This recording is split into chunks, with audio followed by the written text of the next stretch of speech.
ზოგ ადამიანს თანდაყოლილად აქვს უნარი, რომ უფრო სწრაფად ირბილება. აქვს. თანდაყოლილი აქვს რა. მაგ ადამიანმა რომ დახარჯოს დღეში 1 საათი სირბილში ვარეში და მეც რომელსაც არ მაქვს თანდაყოლილი დღეში 1 საათი, ის ყოველთვის ჩემზე წინ იქნება რა. მე თუ ცოტა მეც ვივარჯიშე, შეიძლება დავეწიო რა.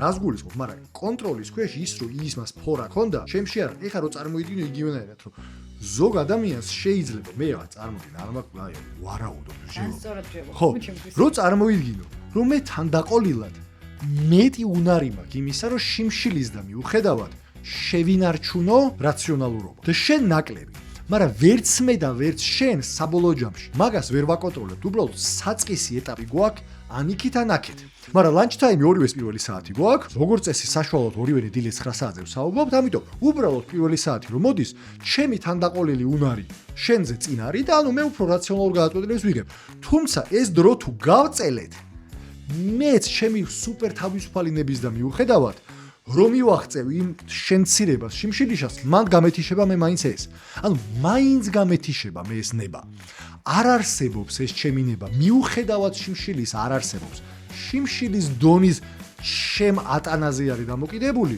რომელიც უბრალოდ თანდაყოლილად ან მაქვს ან არა მაქვს